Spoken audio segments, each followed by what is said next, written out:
মানে বিপ্লব পরবর্তী একটা সরকার এতটা ধরেন মানে কি বলবো মানে মাজা ভাঙা হয় সহজ বাংলা ভাষায় বললে এটা খুব দুঃখজনক।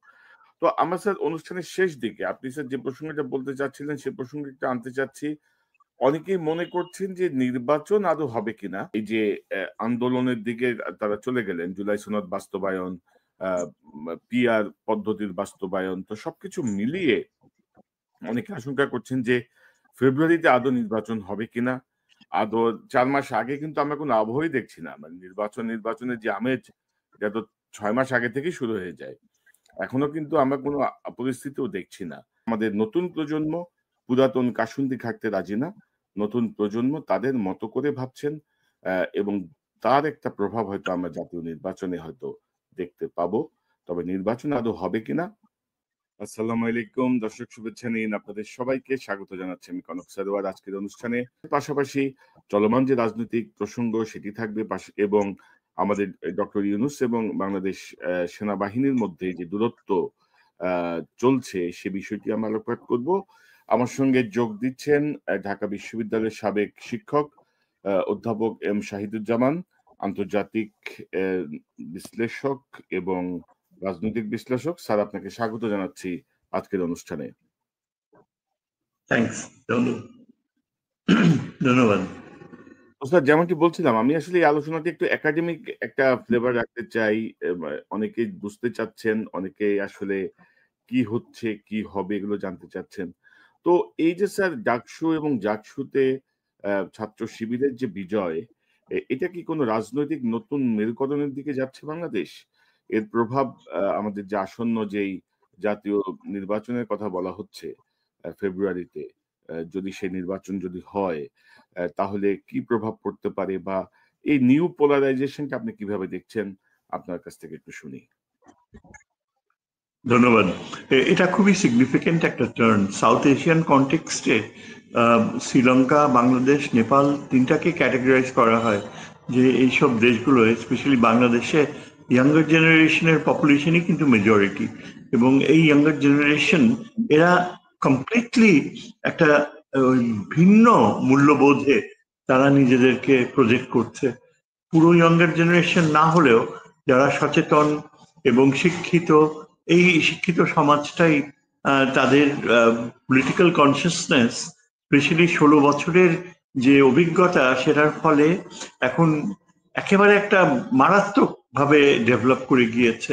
এটা বলতে গেলে যেটাকে কিছু ভাষ্যকার বলে যে টেকটনিক শিফট, একটা ওই ইন কনসিয়াসনেস, ইয়াঙ্গার জেনারেশন বনাম দ্য ওল্ডার জেনারেশন। এখন আন্তর্জাতিক রিলেশনস এর ব্যাখ্যায় দেখতে গেলে আমাদের দেখতে হবে যে এই যে আপনি যেটার কথা মেনশন করলেন যে দুটা ইউনিভার্সিটিতে এই ধরনের অ্যামেজিং, অসাধারণ যে পরিণতি দুটো দেখতে পাচ্ছি, যা কিনা আমাদের যে সনাতন ধর্মী 50 বছরে গড়ে ওঠা মূল্যবোধ সেটাকে ভেঙে ছাড়খাড় করে দিয়েছে, এবং এখানে সম্পূর্ণভাবে একটা নতুন ধরনের ধর্মভিত্তিক মূল্যবোধ বা মোরালাইজিং এর ধারণা একটা ইয়াঙ্গার জেনারেশন দুটা ইউনিভার্সিটিতে প্রজেক্ট করেছে। এটা আমি কিভাবে দেখব? এটা কি আমরা এভাবেই দেখব যে এই যে ছাত্র শিবির, যাদের টোটাল নাম্বারস বলতে গেলে জামাতের অংশ হিসেবে, জামাতের যে ক্রেডিবিলিটি জাতীয় ক্ষেত্রে, সেটা অনেকাংশেই অগ্রাহ্য করা যায়, অগ্রাহ্য করা হয়েছেও, সেই একই অগ্রাহ্য মানসিকতা কি এট অল বাস্তব সম্মত হবে নাকি হবে না? আমি একটা কম্পারেটিভ ইয়েতে দেখতে চাই যে দেখেন, আপনি যদি কয়েকটা দেশে দেখেন যেখানে মৌলবাদী সরকার ক্ষমতায় এসছে, মৌলবাদীরা ক্ষমতায় এসছে, তার মধ্যে সবচেয়ে উল্লেখযোগ্য হচ্ছে পার্শ্ববর্তী ভারত। ভারতে একসময় কংগ্রেস ও নন বিজেপি গভর্নমেন্টদের অ্যাকসেপ্টেন্স, পপুলারিটি অনেক বেশি ছিল, এবং বিজেপি কিন্তু 10%, 15% এর বেশি উঠবে কেউ ভাবেও নাই, কল্পনাও করেনি। তারপর আমরা দেখতে পাই যে একটা সময়ে হঠাৎ করে ল্যান্ডস্লাইড বিক্রি করে বিজেপি ক্ষমতায় এসে এমন ভাবে কংগ্রেসকে পর্যুদস্ত করলো যে এর কোনো রেশনাল এক্সপ্লেনেশন ছিল না, এবং পশ্চিমের গোয়েন্দা সংস্থাগুলোও সেটা ভাবেনি। কিন্তু তারপরেও তখনকার যে বিজেপির উত্থান, সেখানে কিন্তু অটল বিহারী বাজপেয়ীর মতো প্রচন্ড স্টেটসম্যান লাইক লিডারশিপ ছিল। কিন্তু তারপরে এখন ওই যে বিজেপি থেকে যে এখন যে হিন্দুত্ববাদী মৌলবাদ যারা ক্ষমতায় রয়েছে, তারা সরাসরি এখন আরএসএস রাষ্ট্রীয় স্বয়ংসেবক থেকে অনুপ্রেরণা নেয়। তাদের গাইডিং ইডিওলজি হচ্ছে আরএসএস। মানে একটা ভারত এখন দীর্ঘ সময় ব্যাপী একটা মৌলবাদ এবং অখণ্ড ভারতে বিশ্বাসকারী মতাদর্শে দীক্ষিত হয়ে তারা বাংলাদেশের দিকে চোখ তুলে তাকাচ্ছেন, চোখ রাঙাচ্ছে যে বাংলাদেশে কি হয়ে যাচ্ছে।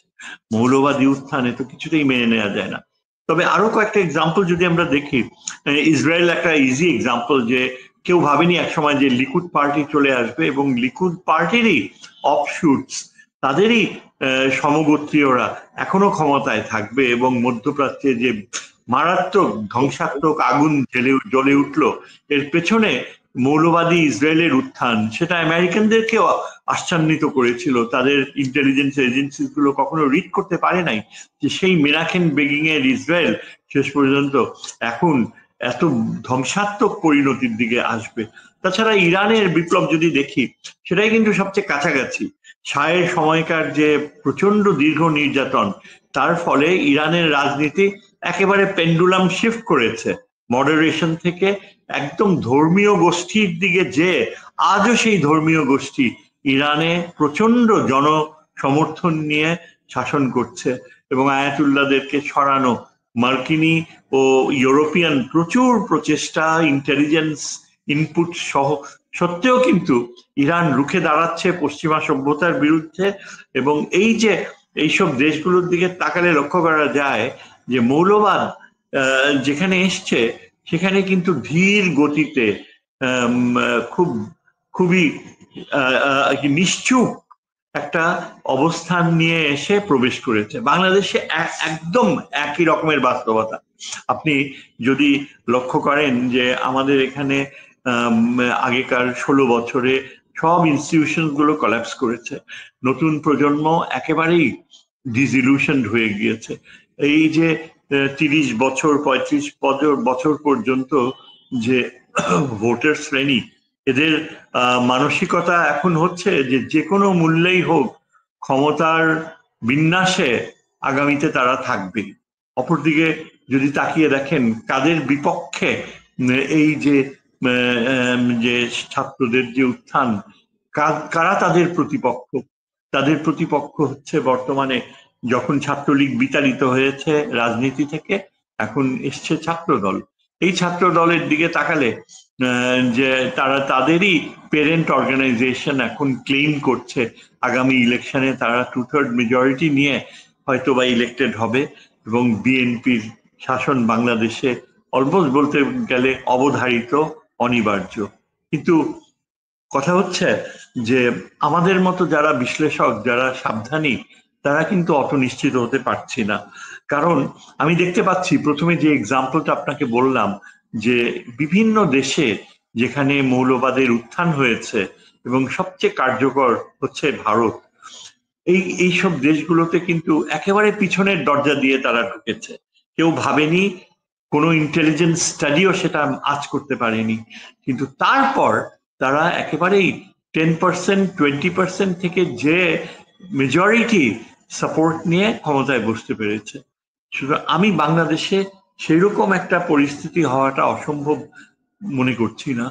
তার পেছনে অনেকগুলা ফ্যাক্টরস কাজ করে এবং সেগুলো এই বাংলাদেশে যে হঠাৎ করে ধরেন হাসিনা পরবর্তী, হাসিনা পালিয়ে যাওয়ার পরে ধরেন কি কারণে এই নতুন যে প্রজন্ম, জেনজি যে প্রজন্ম, সেই প্রজন্মের মধ্যে মানে কোন জায়গাটা আপনি মনে করেন যে ছাত্র শিবিরের প্রতি আকৃষ্ট করলো, বা আপনি যেটাকে বলছেন যে একটা ধর্মীয় রাজনৈতিক যে ধারা, এইটার প্রতি এই জেনজি কেন আকৃষ্ট হলো, বা এই জায়গাটায় ছাত্রদল বা বিএনপির ব্যর্থতার জায়গাটা কি, এখন করণীয় কি, এই সব মিলে যদি একটু বলেন স্যার।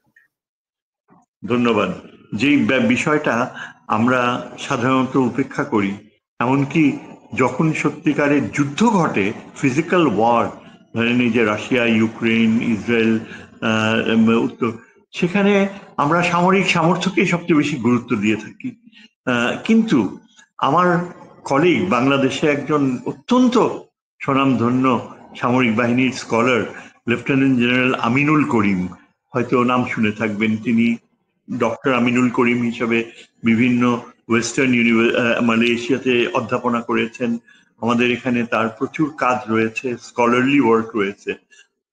প্রায় ৩-৪ বছর আগে ডক্টর আমিনুল করিম, যিনি চীন বিশেষজ্ঞ, তিনি অসাধারণ একটা বিষয়কে উত্থাপন করেছে যুদ্ধের ক্ষেত্রে সামরিক সমর্থনের ক্ষেত্রে। সেটা কি? সেটা হচ্ছে ইম্পর্টেন্স অফ ভ্যালুজ। সামরিক ক্ষেত্রে আমরা সবসময় দেখা যায় যে যে উন্নত প্রযুক্তিকে আমরা মূল্যায়ন করি অ্যাজ ডিসাইসিভ ফ্যাক্টর, কিন্তু যতই উন্নত প্রযুক্তি থাকুক, যে অদৃশ্য বিষয়টা, যে মনস্তাত্ত্বিক বিষয়টা শেষ পর্যন্ত ডিসাইসিভ হয়ে ওঠে, সেটা হচ্ছে ভ্যালুজ। ভ্যালুজ কি? খুবই সহজ অর্থ মূল্যবোধ। এই যে বিভিন্ন অবজেক্টিভস গুলো সামাজিক ট্রান্সফরমেশনের বেলায়, কিংবা এই যে বাংলাদেশে শিবিরের যে উত্থান এবং জামাতে ইসলামীর যে উত্থান, সেখানে আমি বলবো যে এই যে ইউনিভার্সিটির জেনারেশন যারা এখন ক্ষমতার কাছাকাছি যাওয়ার জন্য মনে করে যে তারা একটা সম্ভাবনার দ্বারে পৌঁছেছে, তাদের চোখে যেই বিষয়টা এখন হঠাৎ করে খুবই গুরুত্বপূর্ণ হয়ে উঠছে, সেটা হচ্ছে নৈতিক মূল্যবোধ, নৈতিকতা। নৈতিকতার ধারণা এখন এই যে কেন ইয়েকে তারা এই শিবির এত প্রাধান্য পেল, আমার ধারণা, এবং কিছু অ্যানালিস্টরা এটা বলে যে এই যে ব্যাপকভাবে যে শিবির সমর্থিত গোষ্ঠীকে ভোট দিয়েছে, তারা ব্যাপক ছাত্রছাত্রীরা তারা শিবিরকে শিবির হিসেবে চিন্তা করে কিন্তু দেয়নি। এটা যে একটা ধর্মীয় মৌলবাদী দল সেভাবে চিন্তা করে কিন্তু তারা দেয়নি। তারা দিয়েছে ইয়াঙ্গার জেনারেশন, তারা দেখতে পেয়েছে যে কম্পারেটিভলি স্পিকিং যে এইখানে একটা গোষ্ঠী রয়েছে যারা কন্টেস্ট করছে, তাদের জীবনবোধের অনেক কাছাকাছি। এই যে গোষ্ঠী রয়েছে তারা ধর্মীয় মূল্যবোধকে প্রাধান্য দেয়, কিন্তু সেটা এমন না যে তারা কখনো এই নতুন প্রজন্মের ছাত্রছাত্রীর দিকে মৌলবাদকে প্রশ্রয় দিচ্ছে, বা জীবন যাপনের ধারায় যে আচরণ, ধরেন শরিয়ার প্রয়োগ, শরিয়া আইনকে প্রাধান্য দেয়া। পুরা নতুন জেনারেশনের ছাত্র শিবির নামক যে গোষ্ঠী বা সমগোত্রীয় যে গোষ্ঠী, এদেরকে এই নতুন প্রজন্ম, স্পেশালি বিশেষত ফিমেল স্টুডেন্টস, হাজার হাজার ফিমেল ছাত্রী, আপনি যদি ঢাকা ইউনিভার্সিটির দেখেন ডেটাগুলো, যে কি অসাধারণভাবে, কি বিশাল মার্জিনে ফিমেল হলস গুলো থেকে এই শিবিরের যে ক্যান্ডিডেটসরা 4 গুণ 5 গুণ বেশি ভোট পেয়ে এগিয়ে জিতেছে। সেখানে বিএনপি ছাত্রদল কাছাকাছি ছিলও না, ছিল অন্যান্যরা। যেমন ধরেন একটা হিন্দু ছেলে, অসাধারণ, মেঘমাল্লার বসু, আমি জানি না আপনি নামটা শুনেছেন কিনা, বাংলাদেশ ছাত্র ইউনিয়নের প্রেসিডেন্ট। সে মেঘমাল্লার কিন্তু প্রতিবাদী ছাত্র সংগঠন থেকে দাঁড়িয়েছিল জগন্নাথ হলের, এবং সে যেখানে ওই উম্মে ফাতেমা, যে আমাদের সেই এই যে প্রতিবাদী যে পতন হয়েছে আওয়ামী লীগের, সেখানে যেই মেয়েটা আলোড়ন সৃষ্টি করেছে, সে সভাপতি আর তার জেনারেল সেক্রেটারি হিসেবে দাঁড়িয়েছিল মেঘমাল্লার বসু। আপনি দেখেন মেঘমাল্লার বসু 5,000-এরও বেশি ভোট অর্জন করেছে, এবং তাতে সে আশ্চর্য হয়ে গিয়েছে। সে জানে যে যারা তাকে ভোট দিয়েছে তারা কিন্তু ধর্ম চিন্তা করে দেয়নি, তার যে ন্যায়ের বিপক্ষে যে সংগ্রাম, এই যে শেখ মুজিবের কে যে এই পজিশনে নামিয়ে আনলো, সেটার ব্যাপারে মেঘমাল্লার কিন্তু অত্যন্ত বাস্তবধর্মী দৃষ্টিভঙ্গি নিয়েছে। কলকাতার টেলিভিশনে তাকে আহ্বান করা হয়েছে বলতে, এবং কলকাতার কংগ্রেস, বিজেপি, তারপর অন্যান্য যারা বিভিন্ন জাতীয়বাদী, কলকাতার ভারতীয় জাতীয়তাবাদী বাঙালি গোষ্ঠীরা তাকে যখন প্রশ্ন করলো, এবং সেখানে কিন্তু তৃণমূলেরও লোক ছিল, তখন তাকে বলল, মেঘ, তুমি কিভাবে এটা চিন্তা করতে পারো যে এই যে জাতির পিতা বঙ্গবন্ধু তার মূর্তিকে ভেঙে ফেলে ফেলে কিভাবে দেখো? এই প্রথম আমি দেখলাম যে এই প্রজন্মের একটা হিন্দু ছেলে সে অত্যন্ত দৃঢ় ভাবে এই মুভমেন্টের পক্ষে কঠিন ভাষায় শুধু ডিফেন্ডই করেনি, ভারতকে, ভারতীয় বাঙালিদেরকে চোখে আঙ্গুল দিয়ে দেখিয়ে দিয়েছে যে আমরা আপনাদের সাথে সমতার ভিত্তিতে সম্পর্ক গড়তে চাই। আপনারা শেখ মুজিবকে যেভাবে ডিফাইন করেন, যেভাবে দেখেন, যেভাবে তাকে একেবারে মানে উচ্চাকাশে তুলে নিয়েছেন, আমরা বাংলাদেশের মানুষরা সেভাবে তাকে দেখিনি। এর অর্থ এই না যে আমার সংগঠন বাংলাদেশ ছাত্র ইউনিয়ন এটাকে সমর্থন দিয়েছে, কিন্তু আমার কাছে মনে হয়েছে, আমার কাছে যে বিশাল যে জনগোষ্ঠী যারা শেখ মুজিবের মূর্তি ভেঙেছে, সেখানে আমাদের মনে হয়নি যে সেখানে থামানোটা আমাদের কাছে অত জরুরি মনে হয়নি। কারণ আমরা দেখেছি যে তিনি হচ্ছেন এমন একটা ব্যবস্থার প্রতিভূ যা দীর্ঘ সময় মানুষকে বঞ্চনায় ফেলেছে, যার দল ফ্যাসিজমকে পুষেছে। এবং আপনার দেশ, আপনাদের দেশ ভারত এই শেখ হাসিনার ফ্যাসিজম আর এই শেখ মুজিবের ফ্যাসিজম কে টিকিয়ে রেখেছিল। এত অদ্ভুত মেঘমাল্লার বসুর জবাব, আমি গর্বে আমার বুক ভরে গিয়েছে। যে আমার কাছে মনে হয়েছে যে সে এমন একজন বাংলাদেশের নাগরিক, নতুন প্রজন্মের, যারা নিজেকে প্রচন্ড গর্বের সাথে ভারতের সাথে যে দূরত্ব সেটাকে মেনে নেয়। এখন চিন্তা করেন, মেঘমাল্লার বসুর আচরণে যদি এই ধরনের নৈতিক শক্তি থাকে, তাহলে এই যে বিশাল আমাদের জনসংখ্যা, ফিমেল পপুলেশন, তাদের মধ্যে কি ধরনের মূল্যবোধ থাকতে পারে? সুতরাং আপনার যেই প্রশ্নটি প্রথমে করেছিলেন, আমি বলবো যে এই যে আপনি যখন চট্টগ্রাম আর রাজশাহী ইউনিভার্সিটির রেজাল্ট গুলো আগামী 2 সপ্তাহের ভিতর দেখবেন, সেখানে হয়তো আমরা একই রেজাল্ট দেখতে পাবো। কিন্তু সেটা এখন কেউ, এই যে আমাদের যে বিরোধী দল, সেটাকে তারা যতই অগ্রাহ্য করুক, কিন্তু এটা তাদেরকে বড়ভাবে নাড়া দিয়েছে, নাড়া দেবে।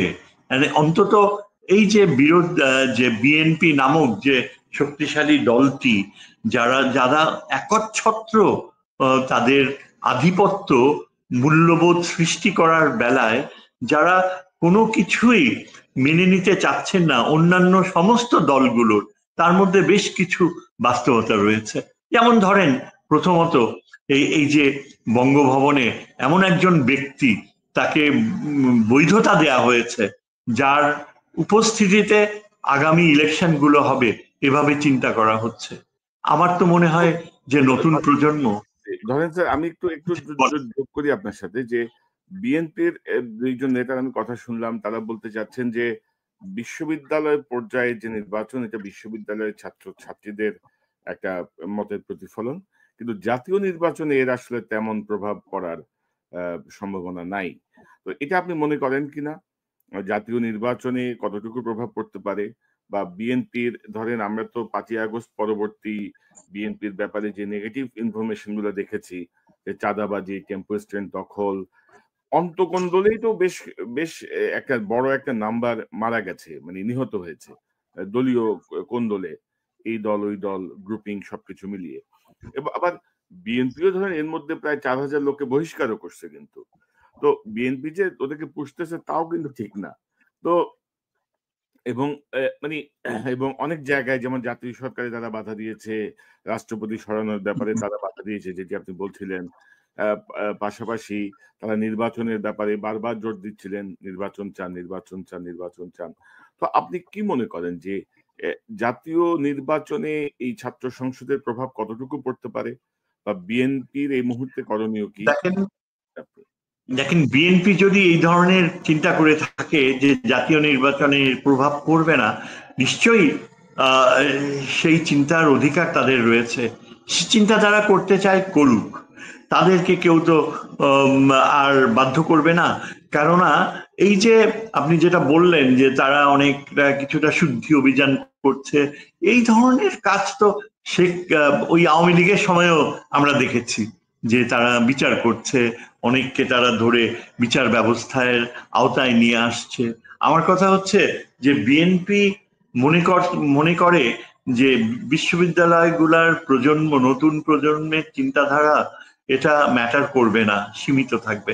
হয়তো তাই থাকতে পারে, হয়তো তাই থাকতো। অতীতে অনেক সময় বিভিন্ন ডাকসু সহ অন্যান্য সংগঠন বিজয় লাভ করেছে। আমাদের এই যে মান্না বলেন, দুদু বলেন, রিপন বলেন, এরা সবাই ভিপি হয়ে এসছে, তারা জাতীয় রাজনীতিতে জয়েন করেছে। তাদের সাথে কথা বললে দেখবেন যে তারা হয়তো বলবে না যে বিশ্ববিদ্যালয় কেন্দ্রিক যে ছাত্রদের এই জেনারেশনের মতামত সেটা জাতীয় পর্যায়ে ম্যাটার করে। কিন্তু প্রবলেমটা হচ্ছে যে আগেকার সময়গুলো ওই পাকিস্তানি সময় থেকে নিয়ে তারপরে এই যে দীর্ঘ সময়, তখন কিন্তু বাংলাদেশের যে গত 40-50 বছর, সেখানে কিন্তু বিশ্ববিদ্যালয়গুলো ও নতুন প্রজন্ম তাদের অধিকার প্রচন্ডভাবে ক্ষুণ্ণ করা হয়েছে তাদের বিভিন্ন সময়ে। এর বেশিরভাগই করা হয়েছে বাকশালের সময়, আওয়ামী লীগের সময়, হাসিনার সময়। আপনি যদি স্পেসিফিক্যালি গত 16 বছরের এই প্রজন্মের দিকে তাকিয়ে দেখেন, তারা অতীতের কোনো দিন এইরকম ভাবে তারা মানসিক একটা সচেতনতা অর্জন করে নাই। যে তারা যেটা দেখতে পেয়েছে, শুধু ভোটাধিকার চলে যায়নি, তারা চোখের সামনেই দেখতে পেয়েছে যে প্রাতিষ্ঠানিক কাঠামোগুলো কিভাবে ধ্বংস হয়ে যাচ্ছে। তাদের সচেতনতা, এবং সেটা বোঝাই যায় যদি তাদের বক্তব্যগুলো আপনারা শুনতে পারতেন। তাছাড়া বিএনপির যে এই যে এখন তারা যে সামনে চলে এসছে, একটা শকিং বাস্তবতা যেটা দেশবাসী আবিষ্কার করছে সেটা হচ্ছে এরকম যে এদের চরিত্রগত আচরণ প্রক্রিয়া আওয়ামী লীগের সাথে পার্থক্য নাই। এই কথা আপনি বিশ্বাস করেন বা না করেন, আমি করি বা না করি, কিন্তু আমার ধারণা ব্যাপক জনগোষ্ঠী, সাধারণ মানুষ মনে করে যে আওয়ামী লীগ যেমন এটা কয়েনের এই পিঠ ও পিঠ।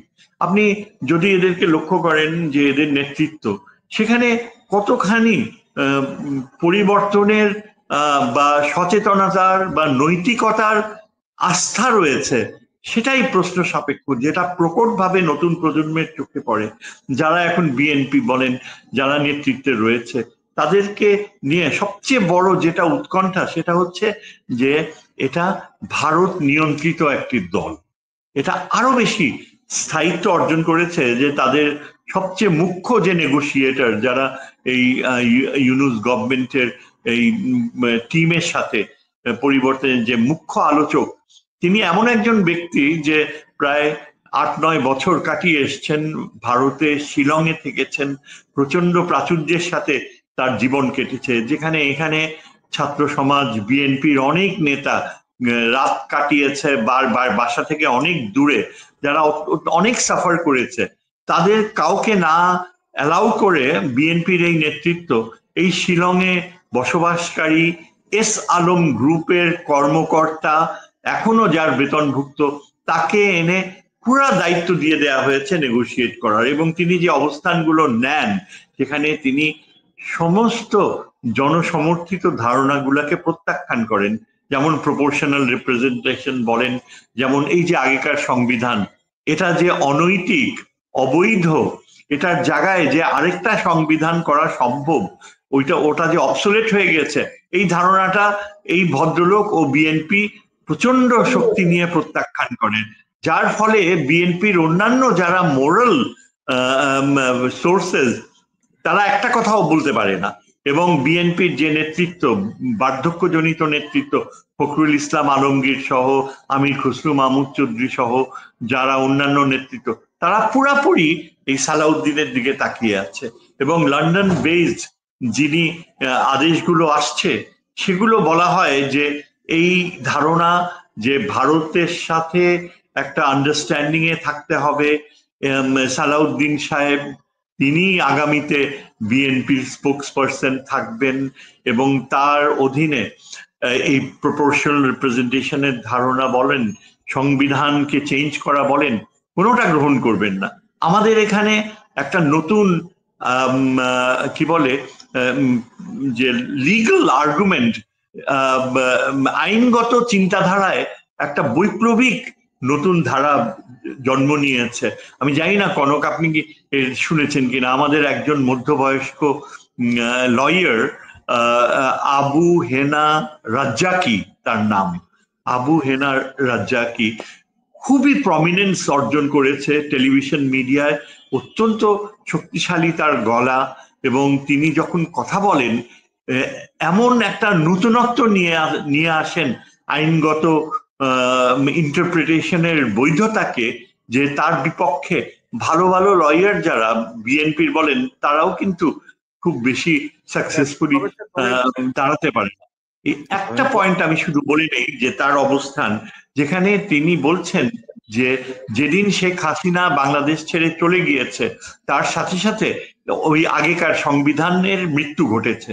তার যুক্তি হচ্ছে এই যে সংবিধানে কোথাও নাই যে সরকার প্রধান কাউকে ক্ষমতা হস্তান্তর না করে তিনি কিছু না বলে পালিয়ে যাবেন। এর ফলে এই যে পুরনো সংবিধান শুধু মৃতই হয়নি, তার নৈতিক যে যে অ্যাপ্লিকেবিলিটি সেটাও চলে গিয়েছে, এবং তার জায়গায় তাহলে কি এসছে? এই অ্যাডভোকেট রাজ্জাকির আর্গুমেন্ট হচ্ছে যে প্রফেসর ইউনূস যখন ওট নিলেন তিনি কিন্তু ওই পুরনো সংবিধানের নামে ওট নেননি, তিনি ওট নিয়েছেন নিজের শক্তিতে। অর্থাৎ প্রফেসর ইউনূস যেদিন থেকে ক্ষমতায় এসছেন, যে ওট তিনি নিয়েছেন, সেই মুহূর্ত থেকেই আনরিটেন একটা সংবিধান সৃষ্টি হয়েছে, এবং এই আনরিটেন সংবিধানের বৈধতা হচ্ছে তিনি যে যা বলবেন তা করবেন, তাকে আমরা রিটেন রূপ না দেয়া পর্যন্ত এটাই অলিখিত সংবিধান। কেননা এই অলিখিত সংবিধানকে আমাদের একসেপ্ট করতে হবে এই কারণে যে অনেক ইনিশিয়েটিভ নেওয়া হয়েছে, অনেক কিছুই নতুন ধারণা নৈতিক কারণে গ্রহণ করা হয়েছে যা আগেকার সংবিধান অ্যালাউ করে না। অর্থাৎ এই যে ইউনূস সাহেব ক্ষমতায় আসবে, ইন্টারিম গভর্নমেন্ট আসবে, সেটা কিভাবে হলো?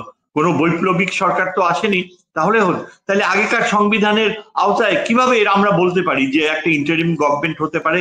সেটা যদি না থেকে থাকে তাহলে কেন?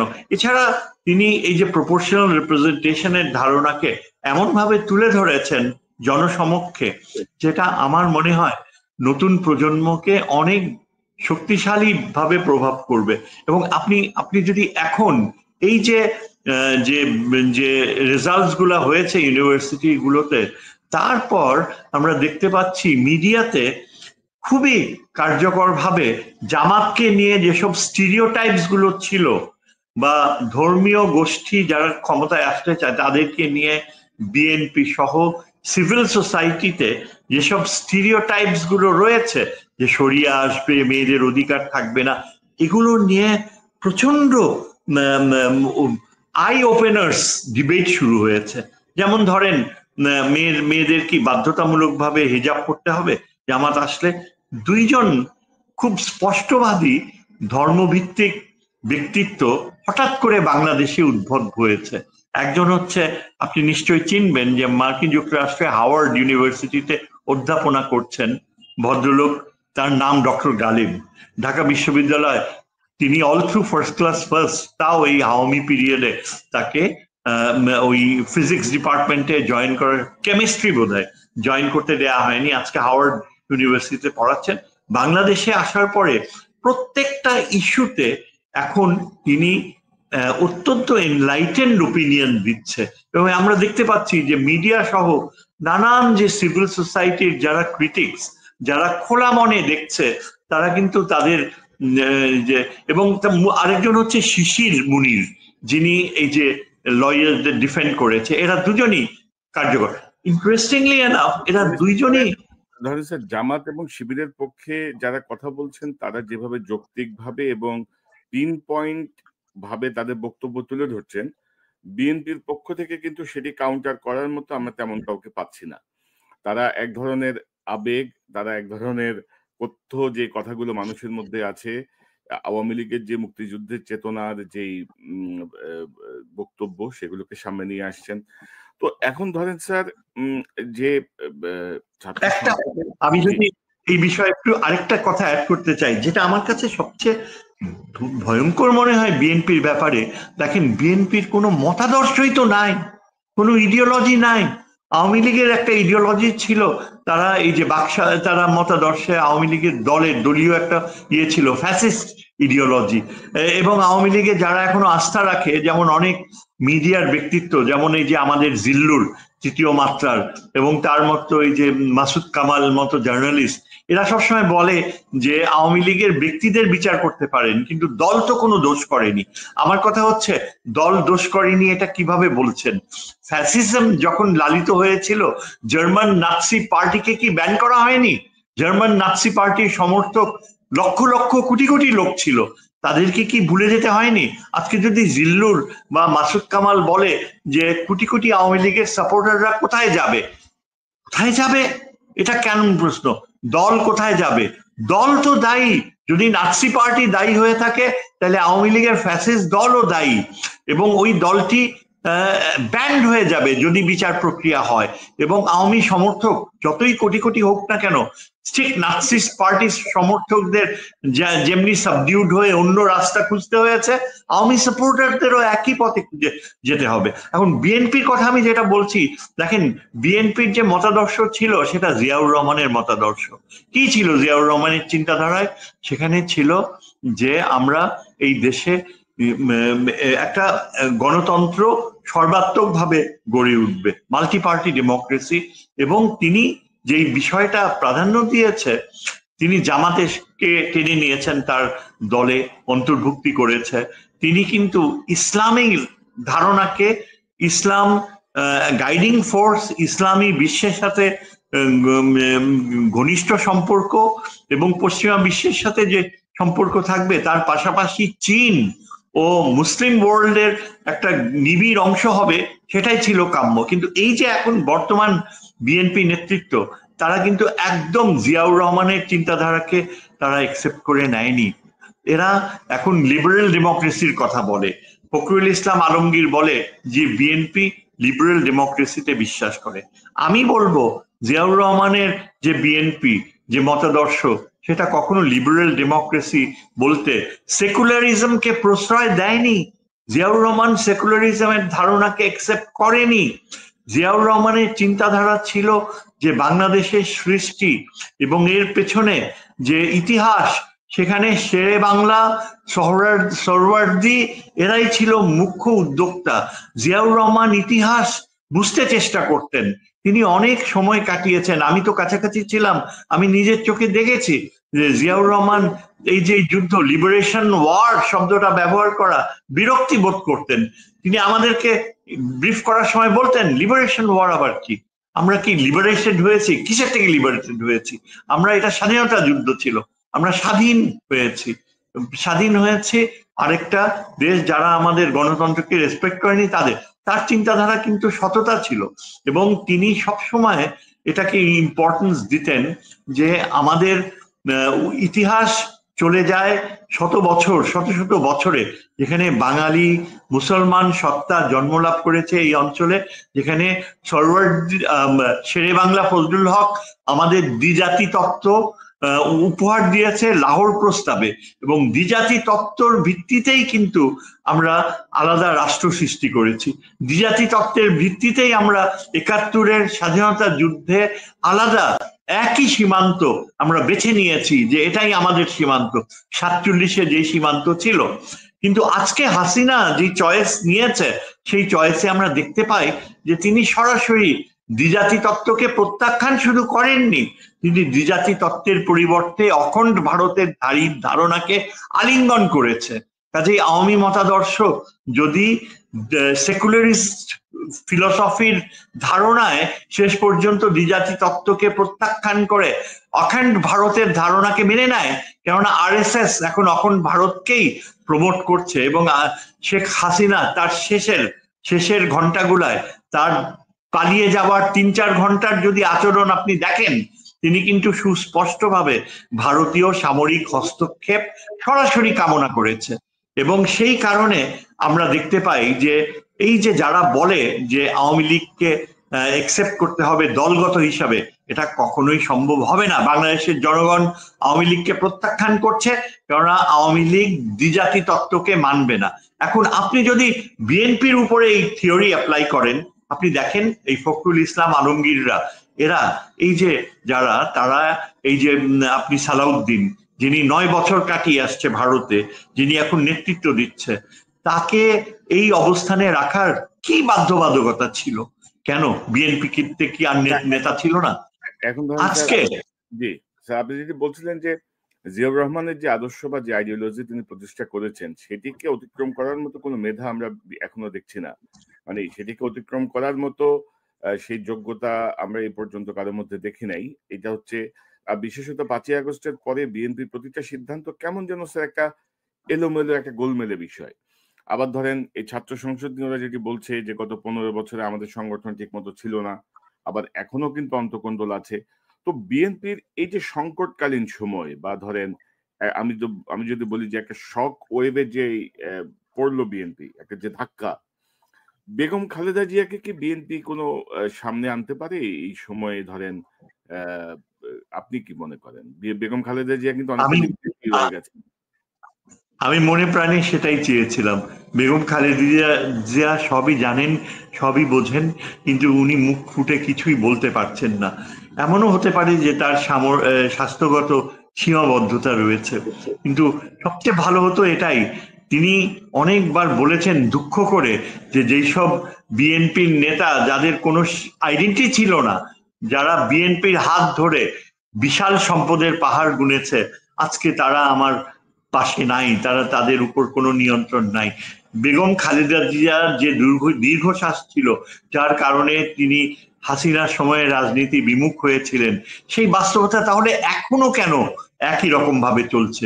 কেন তিনি লন্ডনে থাকার পরে যখন ঢাকায় ফিরে আসলেন, তার কি স্বাস্থ্য এতই খারাপ যে তিনি চেয়ারে বসে জনগণের প্রতি বলতে পারবেন না, নেতৃত্ব দিতে পারবেন না? তার কি স্বাস্থ্য এমনই খারাপ যে তিনি যদি সামনে থাকতেন, যে ভারত তার জন্য যে পরিণতি সৃষ্টি করেছিল, তাকে যে মৃত্যুর পথে ঠেলে দিচ্ছিল, এই ভারতের গোয়েন্দা বাহিনী হাসিনার মাধ্যমে, তার প্রেক্ষাপটে বেগম খালেদা জিয়ার যে চিন্তাধারা, যেখানে পাকিস্তান খুব গুরুত্বপূর্ণ অবস্থান পেয়েছিল তার সময়ে, যেটা জিয়াউর রহমানের সময়ও ছিল, সেটা এই যে শাসকরা তারা আসতে দিচ্ছেন না। এমনকি আমার তো সন্দেহ হয় যে তারেক জিয়া যে লন্ডনে বসে আছেন, সেখানে তারেক জিয়ার সাথে তার মায়ের কতখানি সম্পৃক্তি রয়েছে আমি জানি না। আজকে বিএনপি অনেক অন্যরকম থাকতো যদি বেগম খালেদা জিয়া চেয়ারে বসে হলেও, ঠিক যেমন আপনি সেকেন্ড ওয়ার্ল্ড ওয়ারে আপনার রুজভেল্ট হুইল চেয়ারে বসে আমেরিকার সেকেন্ড ওয়ার্ল্ড ওয়ার পরিচালনা করতে পেরেছিল। অনেকেই আছে আমাদের আধুনিক বিশ্বে যাদের শারীরিক সীমাবদ্ধতা থাকতেও তারা কিন্তু দেশকে নেতৃত্ব দিয়েছে। বেগম খালেদা জিয়ার পক্ষে সেটা সম্ভব ছিল। বেগম খালেদা জিয়া এটা হতে দিচ্ছে না, গুরুতর অসুস্থ, বাট এই সংকটকালীন সময় আমার মনে হয় তাকে যদি সামনে আনা যায়, বিএনপির দলগতভাবে হয়তো লাভবান হতে পারে। কারণ এখন স্যার যেসব নেতারা বড় বড় কথা বলছেন, তারা কিন্তু বেগম খালেদা জিয়ার যে 6টা বছর যে তিনি কারাবন্দী ছিলেন, একটা শক্ত আন্দোলন কিন্তু তারাও করতে পারে নাই বেগম জিয়ার মুক্তির জন্য। দেখেন, আমি একটু বলি যে দেখেন, এই যে যারা পুরনো বিএনপির নেতৃত্বে ছিল, যারা জিয়াউর রহমানের সাথে সহযোদ্ধা ছিল, তারা কিন্তু সব দূরে সরে, যেমন আপনি দেখতে পান কর্নেল অলি আহমেদ, তিনি একমাত্র বেঁচে আছেন যে জিয়াউর রহমানের রাইট হ্যান্ড ছিল। তিনি একটা ভিন্ন রাজনীতির দিকে চলে গিয়েছে এবং সেখান থেকে হয়তো ফিরবে না, হয়তো ফ্রাস্ট্রেটেড হয়ে গিয়েছে। তারপর আপনি দেখেন এই যে অন্যান্য এয়ার মার্শাল আলতাফ হোসেন চৌধুরী, তিনি কিন্তু মাঝে মাঝে প্রায় প্রতিবাদী সুরে কথা বলে যে বিএনপি কিভাবে বিক্রি হয়ে গিয়েছে ভারতীয় আধিপত্যের উপরে, কিভাবে মাস্তানরা বিএনপিকে টেক ওভার করেছে এবং বিএনপি এটাই ইনহেরিট করেছে। এইসব কথাগুলো কিন্তু তাকে কোনো সুযোগ দেওয়া হয় না। যে মেজর হাফিজ, তিনি জিয়াউর রহমানের অনেক কাছাকাছি মানুষ ছিলেন, তাকে নিয়েও এখন জটিল সমস্যা দেখা দিয়েছে। তাকে নাকি ফিনান্সিয়ালি প্রলুব্ধ করা হয়েছিল আওয়ামী লীগের সময়, তার মধ্যে সেই আগেকার সততা এখন আর নাই। কিন্তু প্রবলেমটা হচ্ছে যে যারা এখন বিএনপিতে রয়েছে না, এই ফখরুল ইসলাম আলমগীর, তার বারবার তিনি বামপন্থী আদর্শের ধারণা, বামপন্থী চিন্তাধারা বাংলাদেশের পলিটিক্সে কোনো স্থান নাই। আপনি কেন ফখরুল ইসলাম আলমগীর এই মান্নাকে ডেকে আনে, তারপর জুনায়েদ সাকিকে ডেকে আনে, এরা জটিল বক্তৃতা দেয়, এরা অত্যন্ত পাওয়ারফুল বক্তা, কিন্তু রিয়েল মাঠে যেয়ে দেখেন 100টা ভোটও পাবে না এরা। মানুষ কোথায়? মানুষের চিন্তাধারা এখন ডানপন্থী। যেই ফখরুল বলে যে দক্ষিণপন্থীর উত্থান ঘটছে, কিন্তু দক্ষিণপন্থীর উত্থানই তো এখন বাস্তবতা। আপনি কাকে দক্ষিণপন্থী বলছেন? যারা মনে করে যে মূল্যবোধ, ধর্মীয় মূল্যবোধের প্রাধান্য থাকুক, তারাই দক্ষিণপন্থী। তারা কিন্তু সৎ না, অসৎ না। তারা এই যে কঠিন যে বাস্তবতা আসছে বাংলাদেশে, আপনার ভারতে যে রাজনীতি, এই আরএসএস এর রাজনীতি, তারা কিন্তু ফিনান্সিয়াল ইয়ের দিকে দেখে না। একটা কারণ কেন মোদি টিকে থাকছে, এটা হচ্ছে যে তার নিজের ব্যক্তিগত কিন্তু ফিনান্সিয়াল লোভ নাই। হ্যাঁ, অন্যদের লোভ রয়েছে, যার কারণে এই ধর্মীয় চিন্তাধারা মোদি টিকিয়ে রাখতে পারছে ভারতে। কিন্তু আমাদের এখানে আপনি দেখেন বিএনপির যারা নেতৃত্বে রয়েছে, আমির খসরু মাহমুদ চৌধুরী কি করেছিল? খালেদা জিয়ার সময় তাকে মন্ত্রিত্ব থেকে সরানো হয়েছিল চৌর্যবৃত্তির কারণে। সে ওই সময় তাইওয়ানের অফিস খুলে বসেছিল কমার্স মিনিস্টার হিসেবে, যার কারণে চীন ক্ষুব্ধ হয়েছিল। আজও চীন কিন্তু এই ওই বাস্তবতাকে ভুলেনি। তারপর এই যে ফখরুল ইসলাম আলমগীরের কথা, তিনি পুরোপুরি ছেড়ে দিয়েছেন ইয়ের হাতে, এবং ক্লিয়ারলি বোঝা যায় যে বিএনপি ভারতীয় ইন্টেলিজেন্স দ্বারা গাইডেড।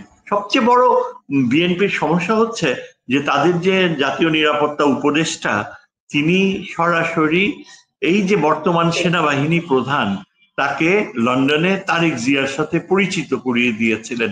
যখন একটা সময় ছিল যখন বিএনপি কে অনেকটা এই আমাদের চিফ অ্যাডভাইজার স্বীকৃতি দিতে যাচ্ছিলেন, চিফ অ্যাডভাইজার লন্ডনে যে অত্যন্ত আদরণীয় উপায়ে তারেক জিয়াকে অ্যাকসেপ্ট করে নিলেন, তার সাথে এমন ভাবে একটা সম্পর্ক গড়ে তুললেন যার পিছনে হয়তো এই আমাদের ডক্টর খলিলের প্রভাব ছিল।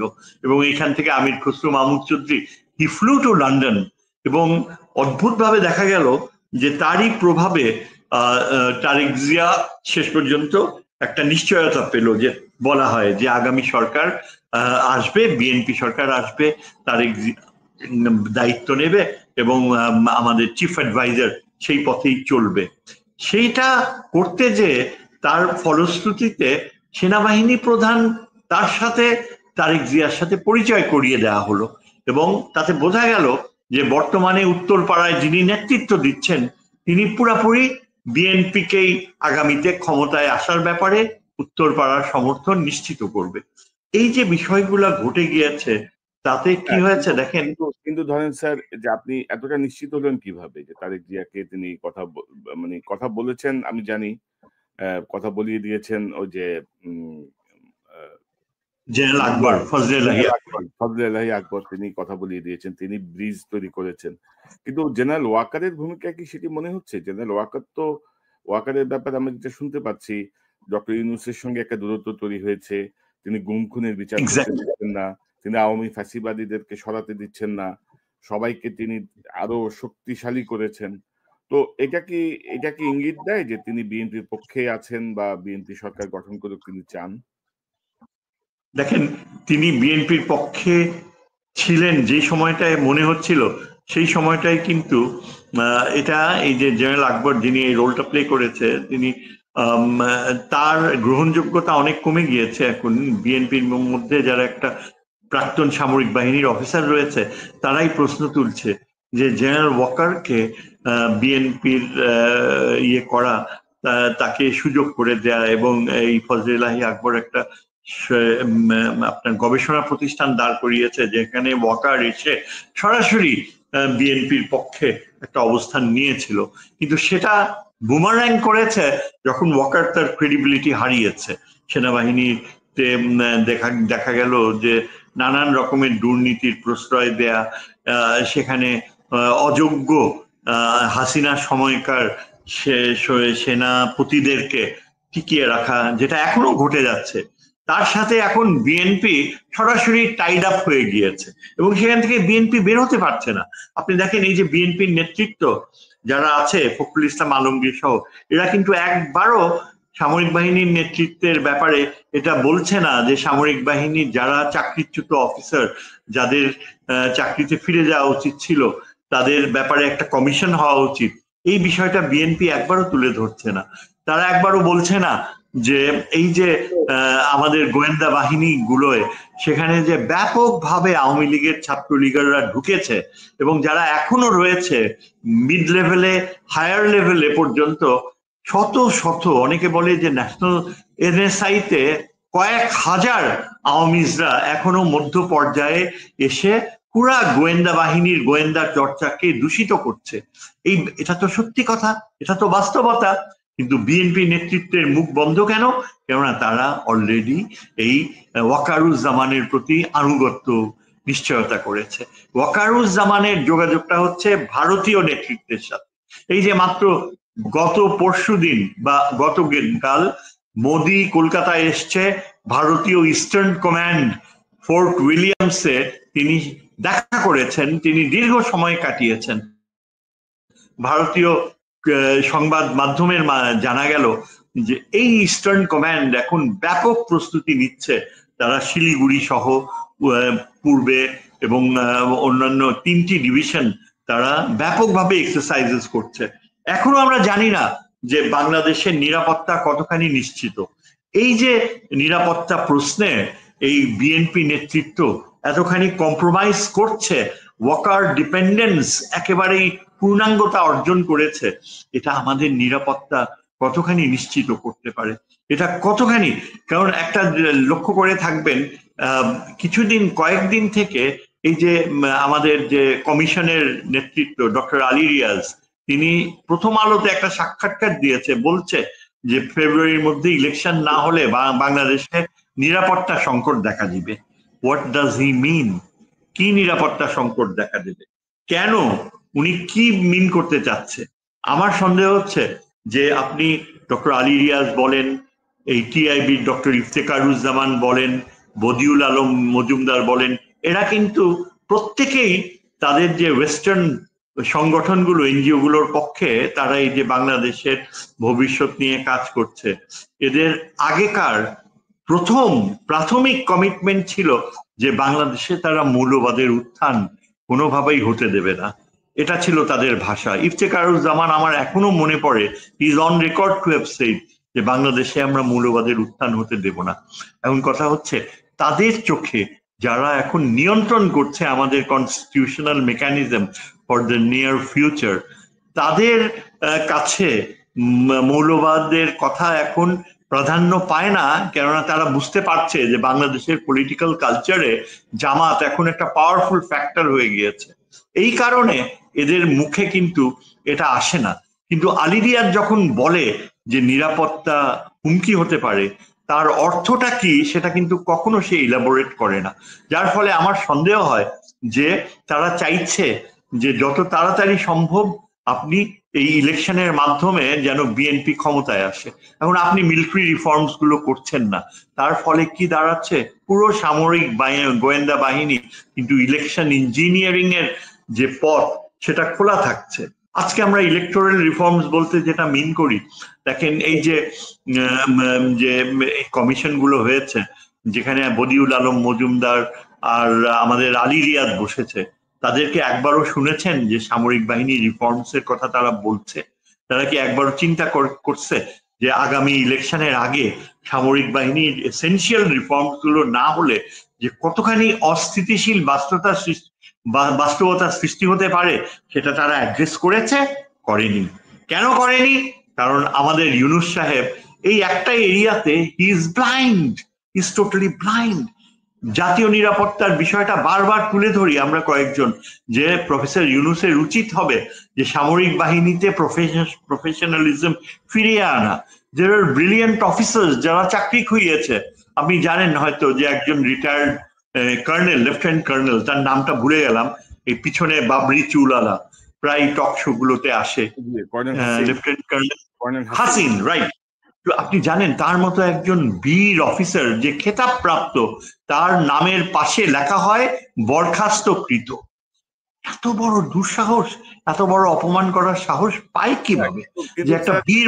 আচ্ছা, আপনি দেখেন তারপরে অন্যান্য যারা রয়েছে, আমি বলি যে হাসান নাসির বলে একজন ব্রিগেডিয়ার, তিনি বারবার সিভিল সোসাইটির সাথে সেমিনার করছেন, বারবার দাবি তুলছেন। এই একটা এরিয়াতে পুরা ব্লাইন্ড। আর বিএনপি এই এরিয়াটা অ্যাড্রেস করছে না। কি হবে আগামী এই মাসগুলাতে দেখা যায়, এই যে দেখেন এখন কালকেই জামাত কিন্তু মিটিং কল করে তারা একটা ক্লিয়ার অবস্থান নিয়েছে যে তারা আমি এই প্রসঙ্গে আসছি স্যার, আমি এই প্রসঙ্গে আসছি, আমি জাস্ট এই প্রসঙ্গটা শেষ করে এই প্রসঙ্গটা ঢুকবো যে ডক্টর ইউনূস তো সশস্ত্র বাহিনীর উপরে ওনার যে কন্ট্রোল ওভার দরকার ছিল ওটা উনি করতে পারলেন না কেন?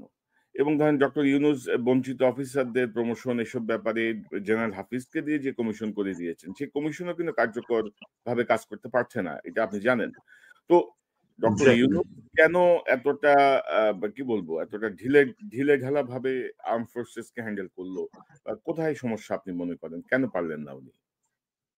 এটা একেবারেই তার চারিত্রিক দুর্বলতা। আপনি যদি লক্ষ্য করেন ডক্টর ইউনূসের ব্যক্তিত্ব, তিনি আন্তর্জাতিকভাবে যেসব অর্জনগুলো করেছেন সেই অর্জনগুলোর তার ভূয়সী প্রশংসা করা হয়েছে। তিনি বাংলাদেশে এখন অনেকটা অর্থনৈতিক স্থিতিশীলতা এনেছেন, কিন্তু তার যে other side of the character, psyche, আপনি তার যদি সাইকোলজিক্যাল প্রোফাইল দেখেন, উনি একেবারেই এই বিষয়ে তার মানে ইচ্ছাকৃত একটা অবহেলা, আমি এই ভাষা ব্যবহার করছি, এমন না যে তিনি ইনঅ্যাডিকুয়েসি না, এটা একটা অবহেলা, অত্যন্ত শ্রুড এবং ইচ্ছাকৃতভাবে তার মনস্তত্ত্ব এমনভাবে পরিচালনা করা যে তিনি এটা অ্যাড্রেস করেন। তাকে বারবার বলা হয়েছে, তিনি এমন না যে তিনি জানেন না, কিন্তু এর জন্য আপনাকে দেখতে হবে যে প্রথমেই যখন এই যে তৈরি করা হয়েছিল, ডক্টর ইউনূসকে যখন বসানো হয়েছিল, তখন এটা তো আর্মি চিফ সরাসরি বলেছে যে তিনি বুকে পাথর বেঁধে রাজি হয়েছেন, তিনি চাননি। আর্মি চিফ চেয়েছিলেন ওই আসিফ নজরুলকে করতে, এমনও শোনা যায় যে ওই ইকবাল করিম ভুঁইয়াকে কথাও নাকি চিন্তা করা হয়েছিল।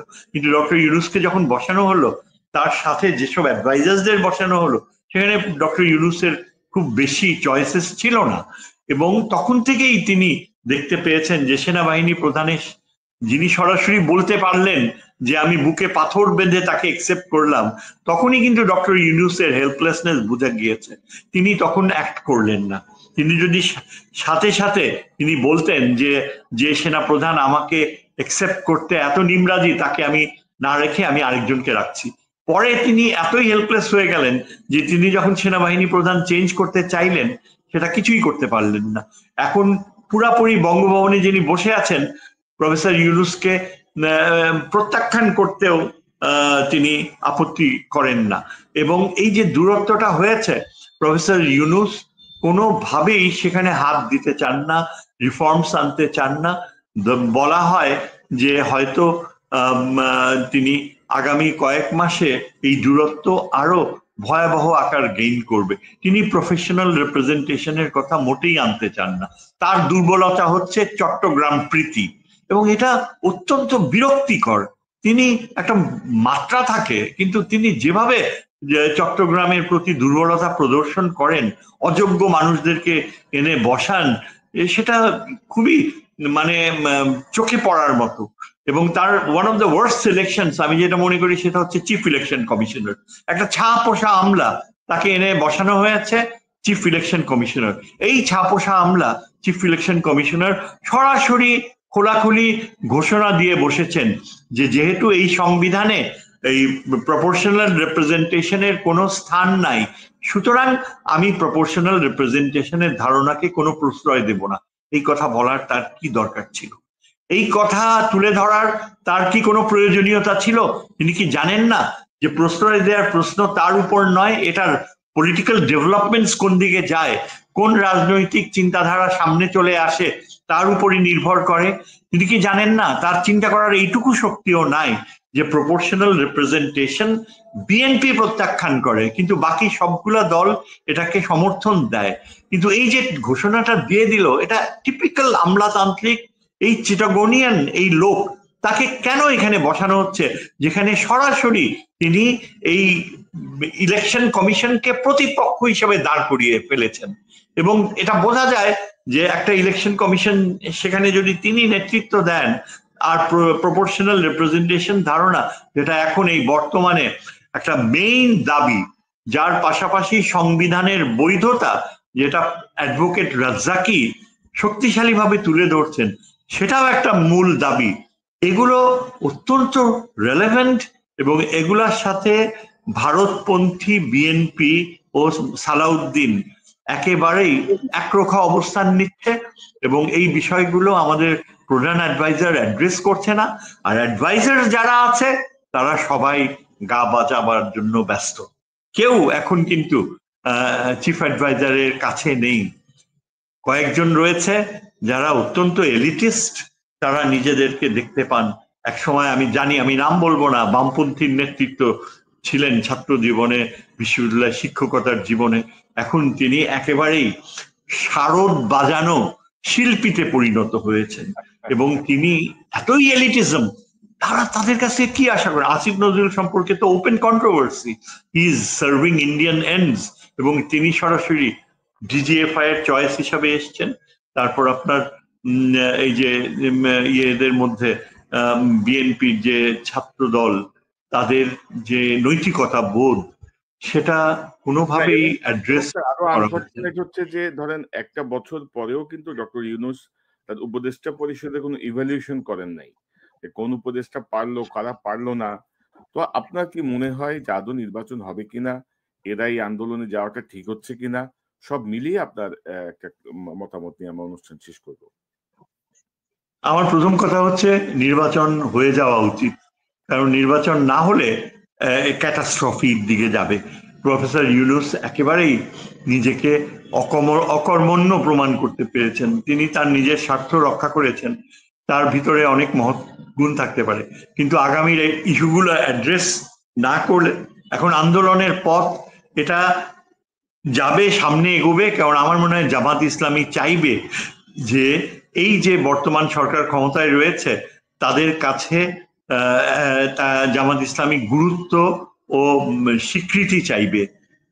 জামাত ইসলামী মনে করে যে নতুন প্রজন্মের পেছনে ব্যাপক জনগোষ্ঠীর সমর্থনও গড়ে উঠবে। বাংলাদেশের মানুষ এখন অনেক বেশি সচেতন এবং তারা এটা চিন্তা করবে না যে মৌলবাদের দিকে যাচ্ছে, তারা এটা চিন্তা করবে যে যারা বিএনপির মতো একটা দল, যারা একেবারেই সামাজিক ক্ষেত্রে অনিয়ন্ত্রিত দুর্নীতির পথে যাচ্ছে এবং যারা মনে করে সাধারণ জনগণের চোখে বিএনপি আর আওয়ামী লীগের মধ্যে কোনো গুণগত পার্থক্য নেই। এই পার্থক্য থাকতো যদি বেগম খালেদা জিয়ার হাতে নেতৃত্ব আসতো, যদি তারেক জিয়া তার ভেতরে যে ওই বুদ্ধিমত্তা থাকতো যে তিনি এই যে বৃদ্ধ নেতৃত্ব তাকে সরিয়ে সে যদি নিজের হাতে হোম গ্রোন লিডারশিপ আনতো, যারা মধ্য বয়স্ক নেতা বিএনপিতে যাদের ট্যাগ রয়েছে তাদেরকে যদি তারেক জিয়া সামনে আনতো আর এই বৃদ্ধদেরকে যদি একেবারে ঝাঁটা মেরে বিদায় করতো, কেননা এরা দুর্নীতিবাজ, এরা ভারতের ভৃত্য, এছাড়া কিছুই না। কারণ আগামী মাসগুলোতে আমরা এটা দেখতে পাবো যে ক্রমশই মার্কিন যুক্তরাষ্ট্র, যেখানে মার্কিন যুক্তরাষ্ট্রের নতুন রাষ্ট্রদূত আসছে দিল্লিতে, মার্কিন যুক্তরাষ্ট্র কিন্তু অত্যন্ত কমিটেড যে ইন্ডিয়ার সাথে আবার পুরনো সম্পর্ক তারা গড়ে তুলবে। যে নতুন রাষ্ট্রদূত এসছে তাকে সেনেট ফরেন রিলেশনস কমিটিতে যারা প্রশ্ন করেছে তাদের মেইন উৎকণ্ঠা, পরশুদিন এই হিয়ারিং হয়েছে, মেইন উৎকণ্ঠা হচ্ছে কিভাবে আমরা ভারতকে আবার আমাদের কাছাকাছি নিয়ে আসতে পারি। ভারত আমাদেরকে ত্যাগ করা যায় না এবং নিরাপত্তা ও সামরিক সহযোগিতাই এই মার্কিন যুক্তরাষ্ট্রের কাছে প্রাধান্য পাচ্ছে। এই পরিস্থিতিতে আমাদের এই বিএনপির নেতৃত্ব যদি ভারতমুখী হয়ে থাকে আর আমাদের কালচারে যদি ভারতের সাথে আবার নৈকট্যের সম্পর্ক গড়ে আনার চিন্তা থাকে, তাহলে মার্কিন যুক্তরাষ্ট্রকে ইনভলভ করা হচ্ছে। এখন শোনা যাচ্ছে বা ইন্ডিয়ান টেলিভিশনে বারবার বলা হচ্ছে যে মার্কিন যুক্তরাষ্ট্র আমাদের কক্সবাজার অঞ্চলে, চট্টগ্রামের গ্রামীণ অঞ্চলে তারা ঘাঁটি গড়ে তুলছে, তারা একটা পুরো গ্রামকে তারা একটা আদর্শ শহরে পরিণত করছে। আমরা জানি না এখানে কতখানি সত্যতা, তবে এর কথা হচ্ছে এই যে মার্কিন যুক্তরাষ্ট্র খুবই এটা সম্ভব যে ভারতীয় যে নিয়ন্ত্রণ বাংলাদেশে সেটা প্রতিষ্ঠা করতে চাইবে, এবং সেদিক থেকে যদি আমরা ভারতীয় টেলিভিশন গুলো কিন্তু নানা অপপ্রচার করছে, এগুলো যৌক্তিক কোনো প্রমাণ আমাদের হাতে নাই এখন পর্যন্ত। তারা কিন্তু নানাভাবে বাংলাদেশের জনগণকে বিভ্রান্ত করতে চাচ্ছে যে ইউনূস সাহেব আমেরিকাকে সব দিয়ে দিল এমন একটা অবস্থা। তবে ভারতের সাথে আমেরিকার যে দূরত্ব তৈরি হয়েছিল, আমরা কিন্তু এর মাঝখান থেকে আমাদের যে বেনিফিটটা নেয়ার, সেটি আমার মনে হয় যে আমরা পুরোপুরি নিতে পারি নাই। যেটা নিয়ে নেওয়া সুযোগ ছিল সেটা আমরা করতে পারি নাই। আপনার কাছে একটা প্রশ্ন যে স্যার, বাংলাদেশে ইসলামিক দলের যদি কোনো মেরুকরণ হয়, যদি এই উত্থান, এটি পশ্চিমা দুনিয়া কিভাবে গ্রহণ করবে আপনি কি মনে করেন? খুবই গুরুত্বপূর্ণ। দেখেন, পশ্চিমা দুনিয়ার দুটা দৃষ্টিভঙ্গি থাকতে পারে। একটা হচ্ছে এই যে পশ্চিমা বিশ্ব, স্পেশালি মার্কিন যুক্তরাষ্ট্রের যে রাষ্ট্রদূত এখানে ছিলেন এবং অতীতে যে রাষ্ট্রদূতরা ছিল, তারা কিন্তু থরলি ইন্টিমেটলি স্টাডি করেছে, এবং জামাত ইসলামের একজন যিনি প্রয়াত নেতা অ্যাডভোকেট রাজ্জাক, তিনি খুবই একজন শক্তিশালী প্রবক্তা ছিলেন, যিনি এখানে মার্কিন রাষ্ট্রদূতদের কনভিন্স করতে পেরেছিলেন যে জামাতে ইসলামীকে যেভাবে ভারত ডেমোনাইজ করে তার কোনোভাবেই কোনো সত্যতা নেই। মার্কিন যুক্তরাষ্ট্রের স্টেট ডিপার্টমেন্টে ইসলামিক ও আমাদের জামাতে ইসলামী বলতে যে দল, তার গ্রহণযোগ্যতা যে কোনো সময়ের চেয়ে এখন অনেক বেশি। এইখানে আমার মনে হয় ভারতের সাথে মার্কিন যুক্তরাষ্ট্রের একটা ব্যাপক দূরত্ব রয়েছে, কিন্তু সেই দূরত্বটা হয়তো প্রাধান্য নাও পেতে পারে যদি মার্কিন যুক্তরাষ্ট্র আবার নতুন করে ভারত তোষণ নীতির দিকে যায়। আমার যেটা ভয় হচ্ছে যে এই যে ট্রেড নেগোসিয়েশনসে ডক্টর খলিল যেসব সই করে এসছে, সেগুলো যদি সত্যি সত্যি এমন হয় যে চীনের সাথে আমাদের সম্পর্ক ক্ষতিগ্রস্ত হবে, তাহলে অনেক বড় দুশ্চিন্তার কারণ রয়েছে। আমরা হয়তো জানবেন যে চীনের সাথে আমাদের সম্পর্কের মাত্রাটা সবচেয়ে নির্ভরযোগ্য এবং সবচেয়ে আস্থাশীল। বর্তমানে এই সরকার ডক্টর খলিলুর রহমান সহ এই যে আমাদের পররাষ্ট্র উপদেষ্টা, তারা কিন্তু অনেকাংশেই চীনের সাথে সম্পর্কের বিষয়টা একেবারেই নিশ্চুপ হয়ে গিয়েছে, এবং এটা একটা দুশ্চিন্তার কারণ। এবং একমাত্র আমার মনে হয় যদি জামাতে ইসলামী আগামী দিনগুলোয় তার কার্যকরভাবে বাংলাদেশের রাজনৈতিক অঙ্গনে আরো গ্রহণযোগ্যতা অর্জন করতে পারে, তাহলে আমার মনে হয় মার্কিন যুক্তরাষ্ট্র খুব সম্ভবত সেখানে ওয়ারিড হবে না। ইন্ডিয়া ওয়ারিড হবে, কিন্তু মার্কিন যুক্তরাষ্ট্র চাইবে চীনকে নিউট্রালাইজ করতে হলে এই ধর্মীয় দলগুলোর সাথে একটা ওয়ার্কিং রিলেশনশিপ থাকা দরকার, এবং সেদিক থেকে চিন্তা করলে এটা বিএনপির জন্য কিছুটা হয়তো মানে একটা ডিসঅ্যাডভান্টেজ সৃষ্টি হতে পারে আগামী দিনগুলোতে। মানে একটা একটা একটা জটিল একটা মানে সমীকরণ, জটিল একটা অবস্থার মধ্য দিয়ে আমরা যাচ্ছি। এবং আমরা অ্যাকচুয়ালি স্যার আজকে সাধারণ মানুষের মনে যে প্রশ্নগুলো সোশ্যাল মিডিয়া বা বিভিন্ন জায়গায় যে আলোচনাগুলো হচ্ছে, সেগুলো নিয়ে আপনার কাছ থেকে একাডেমিকলি বোঝার চেষ্টা করলাম যে কি হতে যাচ্ছে। এবং স্যার আজকে আমাদের প্রায় 1 ঘন্টা পার হয়ে গেছে আমাদের আলোচনায়। আমি খুব সহসাই আপনার সঙ্গে একটু যদি সময় দেন স্যার, আমরা চীন এবং পাকিস্তানের সাথে বাংলাদেশের যে সম্পর্ক, আপনি জানেন যে পাকিস্তান নতুন করে রিকানেক্ট হচ্ছে, এটা নিয়ে আবার নানা ধরনের অবস্থা তৈরি করা হচ্ছে। চীন পাকিস্তান সব মিলিয়ে আমাদের এই রিজনের বাংলাদেশের অবস্থান কি বা কোন দিকে যাচ্ছে, সেটি আমরা খুব সহজে, আপনি যদি সময় দেন আগামী 2-1 দিনের মধ্যে আমরা একটু আলোচনা করতে চাই। অধ্যাপক এম শাহিদুজ্জামান, আপনাকে অসংখ্য ধন্যবাদ আপনার মূল্যবান সময়ের জন্য। নিশ্চয়ই আপনি এই আলোচনাটা অনেক কিছু বুঝতে সহায়তা করবে, অনেক রাজনৈতিক দলকেও তাদের সঠিক সিদ্ধান্ত নিতে সহায়তা করবে যদি তারা ইতিবাচকভাবে এটিকে গ্রহণ করেন। আপনাকে অসংখ্য ধন্যবাদ। আপনাকেও ধন্যবাদ। দর্শক, এতক্ষণ যে অনুষ্ঠান শুনলে নিশ্চয়ই আপনি আলোচনার মর্মার্থ উপলব্ধি করতে সক্ষম হবেন। চলমান যে রাজনৈতিক পরিস্থিতি, কি যে নতুন রাজনৈতিক মেরুকরণের কথা বলা হচ্ছে, সার্বিক পরিস্থিতি সবকিছু মিলিয়ে একটি একাডেমিক ডিসকাশন অধ্যাপক এম শাহিদুজ্জামান, ঢাকা বিশ্ববিদ্যালয়ের সাবেক শিক্ষক, আন্তর্জাতিক সম্পর্ক বিশ্লেষক এবং রাজনৈতিক বিশ্লেষক, তার কাছ থেকে আমরা শুনলাম বাংলাদেশের প্রধানতম রাজনৈতিক দল বিএনপির যিনি ভারপ্রাপ্ত চেয়ারপারসন জনাব তারেক রহমান, তিনি যা বলেন আমাদের কেন যেন মনে হয় যে তার মাঠে যারা বাংলাদেশে আছেন সেই নেতারা তার সেই বক্তব্য ঠিক ধরতে পারেন না, তারা ঠিক বুঝতে পারেন না। হয়তো এখন যে পরিস্থিতি বিএনপি একটু বেকায়দায় আছে মনে হচ্ছে আপাত দৃষ্টিতে সার্বিকভাবে।